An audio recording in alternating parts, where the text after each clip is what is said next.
ETF index mutual funds నేర్చుకుని stock మార్కెట్లో రాణించాలనుకుంటున్నారా? వెంటనే ఈ నెంబర్కి కాల్ చేయండి. అమెరికా డ్రీమ్ చెల్లాచెదరైందా? ఇప్పుడు నడుస్తున్నటువంటి పరిణామాలు భారతీయ విద్యార్థులకి అవకాశాలని పోగొట్టే విధంగా నడుస్తున్నాయా? అలానే తెలుగు రాష్ట్రాల్లో జరుగుతున్నటువంటి అభివృద్ధి కార్యక్రమాలు భవిష్యత్తుకి ఎంతవరకు బాటలు వేస్తాయి? ఈ అంశాలపైన విశ్లేషణ చూద్దాం. మనతో పాటు నాట్స్ చైర్మన్ ప్రశాంత్ పిన్నంనేని గారు ఉన్నారు. అలానే ఆయన ఐటీ, రియల్ ఎస్టేట్ రంగాల్లో అమెరికాలో విశేషంగా కృషి చేస్తున్నటువంటి వ్యక్తి. ప్రశాంత్ గారు నమస్తే. నమస్కారం. ఇప్పుడు చాలా మందిలో ఉన్నటువంటి ఒక భయం, డాలర్ డ్రీమ్స్ అని చెప్పి సినిమాలు కూడా చూసాం మనం. సో డాలర్ డ్రీమ్స్ చెల్లాచెదరైపోయింది, అమెరికా డ్రీమ్ అనేది పోయింది, ఇట్లాంటి భయాలన్నీ వస్తున్నాయి. మీడియాలో రోజుకు ఒక వార్త వస్తుంది, అక్కడ జరుగుతుందా, ఇక్కడ హడావుడి చేస్తున్నారో తెలియట్లేదు. అమెరికా రావద్దని చెప్పేవాళ్ళు కూడా ఎక్కువైపోయారు. ఏంటి ఈ కన్ఫ్యూజన్స్ అన్నిటికీ అమెరికాలో ఉండి కీలకమైనటువంటి ఐటీ సెక్టార్లో, రియల్ ఎస్టేట్లో మీరు కృషి చేస్తున్నారు. At the same time NATS ద్వారా తెలుగు సమాజానికి సేవ చేస్తున్నారు. ఏం చెప్తారు మీరు? అంటే ఇవాళ అమెరికా చూస్తే అండి, ఎకానమీ అంత గ్రేట్గా లేదండి. ప్లస్ ట్రంప్ ఆయన వచ్చిన తర్వాత కొత్త రెగ్యులేషన్స్ వస్తున్నాయి. సో మనము అమెరికా రావాలా వద్దా అన్నది బేస్డ్ ఆన్ మన సిచ్యువేషన్ ఏంటి, రెగ్యులేషన్స్ ఎలా ఉన్నాయి, పర్పస్ ఏంటి, ఈ యాంగిల్లో చూసుకొని ఆలోచించుకొని వెళ్ళాలి. ఇది వరకు అనుకోండి అంతా వాజ్ గోయింగ్ వెరీ వెల్, అప్పుడు పెద్ద ప్రాబ్లం లేదండి. ఇప్పుడు మాత్రం కేర్ఫుల్గా వెళ్ళాలి. ఎందుకంటే ఇప్పుడు ఫర్ ఎగ్జాంపుల్ స్టూడెంట్స్ తీసుకున్నారు అనుకోండి, స్టూడెంట్స్ ఇక్కడ లోన్ తీసుకుని వెళ్ళారు అనుకోండి, వర్స్ట్ కేసు 2 years అయిపోయిన తర్వాత జాబ్ రాకపోతే వెనక్కి వచ్చి మళ్ళీ మనం లోన్ క్లియర్ చేయగలమా లేదా, ఇట్లాంటి అనాలిసిస్ చేసుకుంటూ వెళ్ళాలి. అందుకే why we are going, what is our financial situation, how the regulations are going to impact us, ఇవన్నీ చూసుకుని వెళ్ళాలి. ఇప్పుడు ఎవరన్నా జాబ్ మీద వస్తున్నారు అనుకోండి, 100% అక్కడ జాబ్ రెడీగా క్లయింట్ దగ్గర ఉందా లేదా, జాబ్ రాకపోతే ఏంటి, అక్కడ బెంచ్ మీద ఉంటే కనుక ఇప్పుడున్న రెగ్యులేషన్స్ వల్ల వాళ్ళకి ఏం ఇబ్బందులు అవుతూ ఉంటాయి, నెక్స్ట్ డిపెండెన్స్ని తీసుకురావటం కుదురుతుందా, లాంగ్ టర్మ్ ఉండాలి అనుకుంటే గ్రీన్ కార్డ్ ఏంటి, ఎన్ని రోజులు పడుతుంది, ఇట్లాంటివన్నీ every organization is doing lot of webinars, అటార్నీస్ని తీసుకొచ్చి అట్లా ఒకసారి ఇదివరకు ఉన్నంత బ్రైటర్గా అయితే లేదండి, ఫ్రీగా కూడా లేదు. ఫ్రీగా కూడా లేదు. కానీ ఒక డౌట్ ఏంటంటే, ఇప్పుడు ఇక్కడ గవర్నమెంట్సే స్పాన్సర్షిప్స్ చేస్తున్నాయి, ప్రత్యేకంగా విదేశీ విద్యా పథకాలు ఇస్తుంటే వెళ్ళి చదువుకోవాలనే ఆశ కూడా బాగా పెరిగింది. ఇది ఎంతవరకు సూటబుల్? మనకి విదేశీ విద్యా స్కీమ్ ద్వారా అక్కడికి వెళ్ళి చదువుకుంటే అక్కడ ఆపర్చునిటీస్ ఉంటాయా, లేదా ఇక్కడ నుంచి వెళ్ళి కేవలం ఆ విద్యకు సంబంధించి 2 ఏళ్ళలో 3 ఏళ్ళలో చదువుకొని వెనక్కి వచ్చేసేటువంటి పరిస్థితే ఉంటుందా? ఏం చెప్తారు దానికి? అంటే యుఎస్ ఒకటే కాదండి, there are lot of other countries, అవి ఎక్స్ప్లోర్ చేయాలి. మనము ఎక్కువ మంది మనకు తెలిసిన వాళ్ళందరూ యుఎస్లో ఉంటారు కాబట్టి మనం అది కన్సిడర్ చేస్తాం. ఇలాంటప్పుడు new way of thinking, new డైరెక్షన్లో చూసుకుని వేరే కంట్రీస్లో ఎలా ఆపర్చునిటీస్ ఉన్నాయి, అక్కడికి వెళ్తే మనకి చదివిన తర్వాత జాబ్ వస్తుందా లేదా అనేది ఒక మార్గం. రెండోది ఏంటి అంటే, మనము ఇప్పుడు చాలా ఎమర్జింగ్ టెక్నాలజీస్ వచ్చేసినాయి. Either you take artificial intelligence, quantum computing, digital twins, etcetera. ఇట్లా మనకి ఏదన్నా ప్యాషన్ ఉన్న టెక్నాలజీ ఉంటే ఇక్కడికన్నా బెటర్ కోర్స్ కరికులము, అడ్వాన్స్డ్గా ఉండే కంట్రీలోకి వెళ్ళి మాస్టర్స్ చేసుకుని వస్తే ఇక్కడ కూడా చాలా ఆపర్చునిటీస్ ఉన్నాయి. మీరు సాఫ్ట్వేర్ రంగం నుంచే ఉన్నారు, ఇప్పుడు మీరు చెప్పిన 3 ఎక్కువ మాట్లాడుతున్నారు. ఏఐ కావచ్చు, డీప్ టెక్ కావచ్చు, క్వాంటమ్ కావచ్చు, వీటి గురించి పదే ఏపీలో అయితే అసలు హోరెత్తిపోతుంది. ఏంటి వస్తే ఉద్యోగాలు వస్తాయా పోతాయా? అంటే ఒక్కొక్క దాని గురించి మాట్లాడదాం అండి. ఇప్పుడు ఏఐ ఉందనుకోండి, artificial intelligence is the future, there is no doubt about it. ఇప్పుడు మనం ఫస్ట్ స్టేజ్లో ఉన్నాము. ఫస్ట్ స్టేజ్ ఏంటి అంటే ఇంక్రీజింగ్ ద ప్రొడక్టివిటీ. మనకి రెపిటేటివ్ టాస్క్స్ అన్నీ కూడా మోర్ ఎఫిషియెంట్గా చేయడానికి ఏఐ వాడుతున్నారు. నెక్స్ట్ స్టేజ్ ఏంటి అంటే ఎంటర్ప్రైజ్ లెవెల్ అడాప్షన్. ఏఐ యుఎస్లో కూడా it is going into enterprise level. Enterprise లెవెల్లోకి వెళ్ళినప్పుడు మనకి జాబ్స్ పోతాయా అన్నది కరెక్ట్ ఇది కాదండి. కాకపోతే every person have to upgrade and learn AI skills. ఇప్పుడు కొంతమంది ఒక స్పెసిఫిక్ టెక్నాలజీలో ఉన్నారు, ఫర్ ఎగ్జాంపుల్ డేటా ఇంజనీరింగ్లో ఉన్నారండి. సో వాళ్ళు డేటా ఇంజనీరింగ్ ప్లస్ ఏఐ నేర్చుకోవాలి. ఇప్పుడు జావా ప్రోగ్రామర్స్ ఉన్నారు, ట్రెడిషనల్ ప్రోగ్రామింగ్ కాకుండా Java programming to write AI modules or Module, programs అట్లా ఎవ్రీ స్కిల్ సెట్లో మీరు చూసుకుంటా ఉంటే మీరు ఏ టెక్ ప్రోడక్ట్ మీద వర్క్ చేసినా ఆన్ టాప్ ఆఫ్ ఇట్ ఏ ఉండాలి. కానీ అన్నిటికీ ఏ ఒక ఎడిషనల్ క్వాలిఫికేషన్ అవ్వబోతుందా అంటే మీరు చెప్పిన దాని ప్రకారం ఇప్పుడు ఏదో ప్రాంప్ట్ ఇంజనీరింగ్ అంటున్నారు, అవును. ఏది చెప్పాలన్నా ఏకి ఏం చెప్పాలో ముందు మనకు తెలియాలి కదా. అవును. సో ఇదంతా ఒక టెక్నాలజీ కొత్త శకం కింద మారిపోతుంది అంటున్నారు. డెఫినెట్గా అండి. అంటే ఎప్పుడు కూడా ఎవల్యూషన్ ఇస్ ఇంపార్టెంట్, రైట్? మనం చూస్తే when we are very small kids floppy disks ఉండేవి, రైట్? ఏమైంది, then it transformed into hard disks, floppy disk, CDs, CDs, hard disks. Storage కూడా చూస్తే అప్పట్లో 256 KB అంటే చాలా ఉండేది, ఇప్పుడు టెరాబైట్స్ లో ఉంది. సో డెఫినెట్ గా technology will evolve. Technology evolve అవుతున్నప్పుడు మనం ఎవాల్వ్ అవ్వకపోతే మనం వెనకబడిపోతాం. ఫర్ ఎగ్జాంపుల్ మెయిన్ ఫ్రేమ్స్ ఉంది. మెయిన్ ఫ్రేమ్స్ అనేది ఎప్పుడు 40 years 50 years కింద మెయిన్ ఫ్రేమ్స్ అనేవాళ్ళు. ఇప్పటికీ మెయిన్ ఫ్రేమ్ టెక్నాలజీ ఉంది, కాకపోతే దాంట్లో నుంచి కంపెనీస్ అన్ని మైగ్రేట్ అయిపోయి మోర్ సాస్ బేస్డ్ సొల్యూషన్స్కి ఇట్లాంటి వాటికి వచ్చారు. సో ఎప్పుడు కూడా టెక్నాలజీతో పాటు మనం కంటిన్యూస్ లెర్నింగ్ అనేది మనం పెట్టుకోకపోతే వెనకబడిపోతాము. అప్పుడు వెనకబడిపోయినప్పుడు ఒక్కసారి జాబ్ పోతే మళ్ళీ రావటం అనేది చాలా కష్టం. ఓకే, సో మీరు ఇంత డీప్గా చాలా క్లియర్గా అందులో ఇన్వాల్వ్ అయ్యేలా చెప్పారు. ఇప్పుడు క్లారిటీ వచ్చింది ఏఐ గురించి. మీ ప్రస్థానం ఎలా స్టార్ట్ అయింది అసలు ఈ సాఫ్ట్వేర్ వైపు వెళ్ళేటువంటి క్రమంలో? మీరు ఆంధ్ర నుంచి ఏదో ఒక విలేజ్ నుంచి వెళ్ళి ఉంటారు కదా, సో అప్పుడు ఇవన్నీ ఆలోచించి ఇంత ప్లానింగ్తో వెళ్ళి ఉంటారా? నాకు అంత ప్లానింగ్ లేదండి. నేను మాది చెన్నూరు, గుడివాడ. నేను last bench student. Last bench లో ఉండి మీరు అమెరికాలో 25 ఏళ్ళ నుంచి రాజ్యం చేస్తున్నారంటే మామూలు రాజ్యం ఏం చేయట్లేదు. I believed in always 2 things అండి. ఒకటి హార్డ్ వర్క్ అండ్ డిసిప్లిన్, ఈ రెండు ఉన్నాయి. అండ్ నాకు I'm very passionate about technology. ఈరోజు కూడా నేను I continuously learn, I attend lots of conferences. So ఎప్పటికప్పుడు టెక్నాలజీ అప్డేట్ చేసుకుంటూ ఉంటాను. నేను వెళ్ళిన తర్వాత ఒక చిన్న కంపెనీలో జాబ్ చేసేవాడిని, ఒక డెవలపర్ కింద కష్టపడ్డాను. వీకెండ్స్ కూడా 7-8 years 9 years కంటిన్యూస్ వీకెండ్స్ కూడా పని చేసుకుంటా ఉండి I became a chief technology officer of that company. So అట్లా కొద్దిగా ఏదో టెక్నాలజీ అక్కడిక్కడ ఎలా ఉంటుంది. మీరు చెప్పిన పాయింట్స్ వింటే చాలా డీప్గా వెళ్ళారు మీరు సిస్టంలోకి. సో ఇప్పుడు ఆంధ్రప్రదేశ్లో మీరు అప్పుడు వెళ్ళినప్పటికీ ఇక్కడ అంత టెక్నాలజీ ఉండకపోయి ఉండొచ్చు. ఇప్పుడు ఆంధ్రప్రదేశ్లో టెక్నాలజీ గురించే మాట్లాడుతున్నారు, డీప్ టెక్ గురించి, డీప్ టెక్ యూనివర్సిటీస్, ఇన్స్టిట్యూషన్స్ అంటున్నారు, ఏఐ రిలేటెడ్, ఆల్రెడీ క్వాంటమ్ గురించి చాలా ఎక్కువ మాట్లాడుతున్నారు. ఏంటి క్వాంటమ్ కంప్యూటర్స్ కానీ క్వాంటమ్ టెక్నాలజీస్ కానీ వస్తే మన దగ్గర అసలు అంత ఎవల్యూషన్ చేసేంత స్కిల్స్ ఉన్నాయా? ఆంధ్రానే కాదండి, తెలంగాణలో కూడా మాట్లాడుతున్నారు టెక్నాలజీస్. ఇది వరకు ఎలా ఉండేది అంటే టెక్నాలజీ అంటే ఏదో US లాంటి కంట్రీస్లోనే ఉండేదండి. Now everything has changed. నేను మొన్న VIT అమరావతికి వెళ్ళాను స్టూడెంట్స్తో.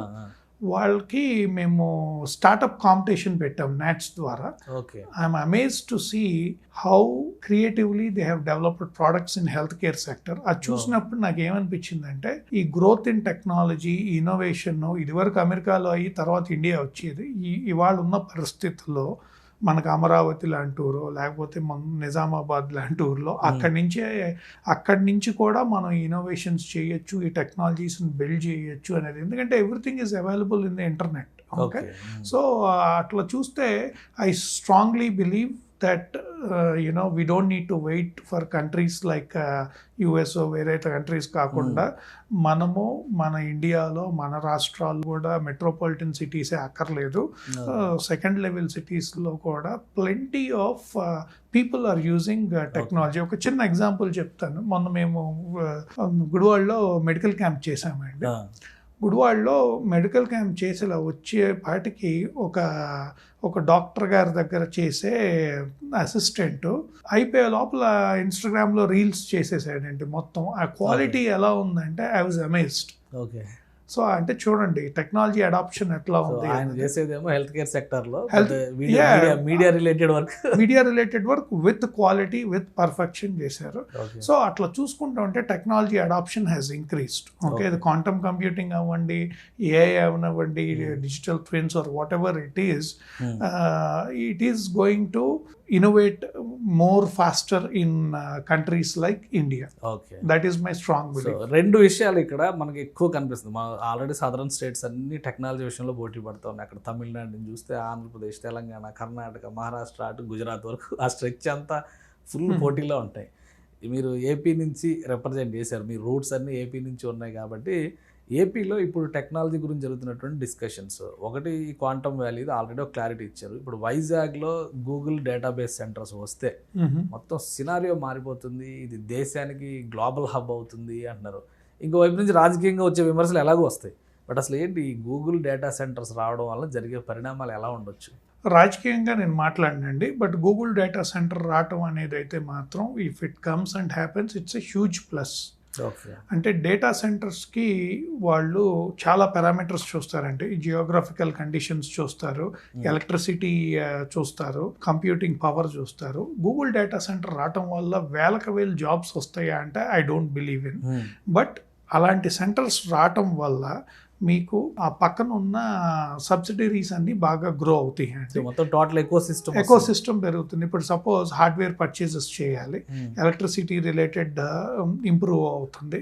అదే కాకుండా lot of people will travel. ఇప్పుడు డేటా సెంటర్ విజిట్స్ కానీ లేకపోతే ఇవన్నీ కూడా ఇంప్రూవ్ అవుతాయి. ఇంటర్నెట్ మీకు స్పీడ్ పెరుగుతుంది, ఎందుకంటే డేటా సెంటర్స్ ఎప్పుడు కూడా they do not rely on one service provider, multiple service providers మీద రిలై అవుతూ ఉంటాయి.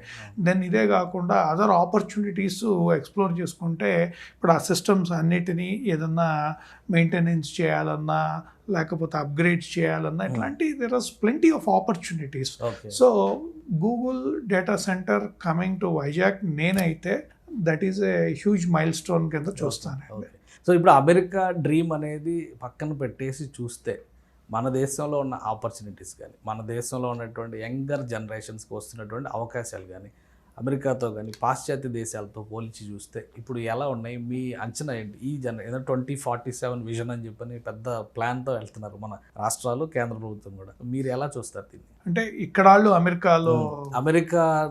అమెరికా వెళ్ళడం అనేది ఒక డ్రీము, బట్ అమెరికా నుంచి చూసేవాళ్ళు ఇక్కడ జరుగుతున్నటువంటి డెవలప్మెంట్ని. ఇక్కడ నుంచి అమెరికా వెళ్ళటం అయితే మనం డెఫినెట్గా రీథింక్ చేసుకోవాలండి. ఇప్పుడున్న కరెంట్ కండిషన్స్లో మేబీ 2 years తర్వాత గవర్నమెంట్ మారి ఏమన్నా రిలాక్స్ అవుతుందేమో.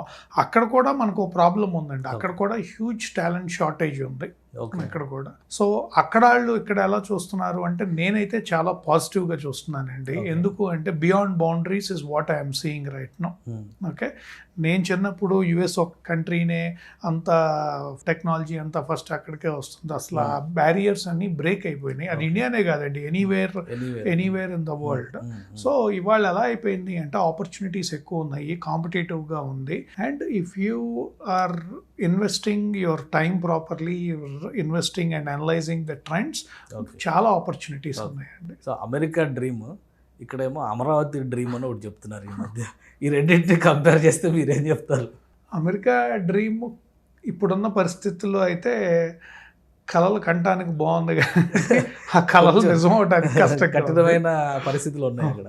అమరావతి డ్రీమో లేకపోతే మన తెలంగాణ ఫ్యూచర్ సిటీ డ్రీమ్ అయితే మాత్రం 2 స్టేట్స్లో కూడా హోల్ హార్టెడ్గా I really want to see that vision to come into a reality. Okay. So ఇంకొకటి, అమెరికాలో చాలా వరకు ఇండియన్ కమ్యూనిటీని టార్గెట్ చేసేస్తున్నారు అనే ప్రచారం బాగా ఎక్కువ జరుగుతుంది ఇక్కడ మీడియాలో. మీరేం చెప్తారు? అక్కడ జరుగుతున్న పరిణామాలు, రాజకీయాలు వీటితో సంబంధం లేకుండా చూస్తే నిజంగా కమ్యూనిటీ బేస్డ్ వైలెన్స్ కానీ లేదా వాళ్ళని టార్గెట్ చేయడం కానీ ఇబ్బంది పెట్టే పరిస్థితులు ఏమైనా ఉన్నాయా? ఈ రాత్రి వీసాలు తీస్తున్నారు, కావాలని ఇండియన్స్ కోసం చేస్తున్నారు. H1B వీసాలు తగ్గిస్తున్నారు, కావాలని ఇండియన్స్ కోసం. ఇదే చెప్తున్నారు ఇక్కడ మీడియాలో. నిజానికి ఏంటి అసలు ఏం జరుగుతుంది?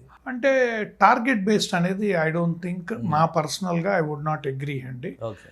రెగ్యులేషన్స్ వల్ల ఇండియన్స్ ఇంపాక్ట్ అయ్యారా? Yes, the answer is yes. First regulations గురించి మాట్లాడుతున్నాను. లోకల్గా అయితే సేఫ్ అండి, అంత మన ఇండియన్స్ టార్గెట్ చేసే ఇన్సిడెంట్స్ వెరీ బేర్ మినిమల్. కాకపోతే మన ఇండియన్ పాపులేషన్ లేకపోతే మన తెలుగు పాపులేషన్ ఎక్కువ మంది వచ్చారు లాస్ట్ 6 years to 10 years. మనము డాలస్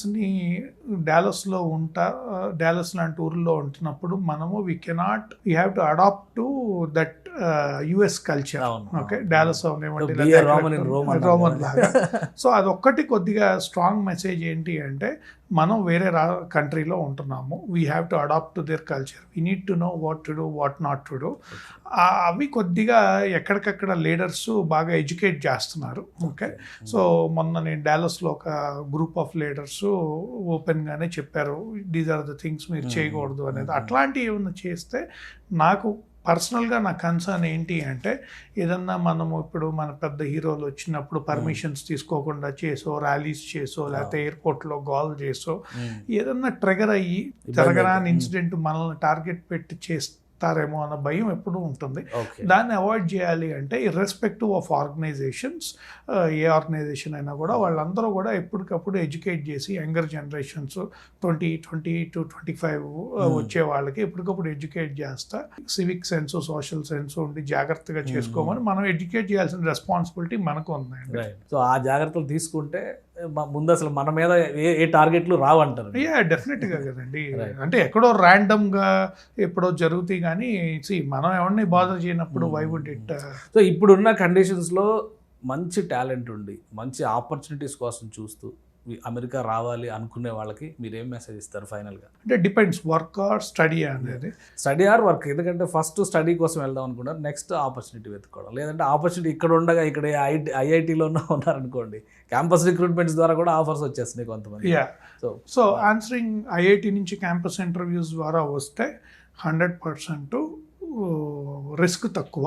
ఓకే, ఎందుకంటే మీకు అక్కడ ఉన్న కంపెనీ డైరెక్ట్గా మిమ్మల్ని ఇక్కడి నుంచి హైర్ చేసి H1B ఫైల్ చేసో, లేకపోతే ఇంకేమన్నా specialised visas if they have papers and all ఉంటే కనుక చేసి తీసుకెళ్తే దానికి అసలు భయపడాల్సిన అవసరం లేదు. ఓకే, ఇంకొకటి ఏంటి అంటే ఏదన్నా కంపెనీలో జాయిన్ అయ్యి L1 ఉంటుంది, which is intra company transfer, అది కూడా భయపడక్కర్లేదు. కమింగ్ బ్యాక్, స్టూడెంట్స్ మాత్రం వచ్చేవాళ్ళు చాలా అనలైజ్ చేసుకోవాల్సింది ఏంటి అంటే, మాస్టర్స్ అయిపోయిన తర్వాత ఉద్యోగం వచ్చేస్తుంది అనుకుంటే మాత్రం ఇప్పుడున్న పరిస్థితిలో టఫ్గా ఉంది.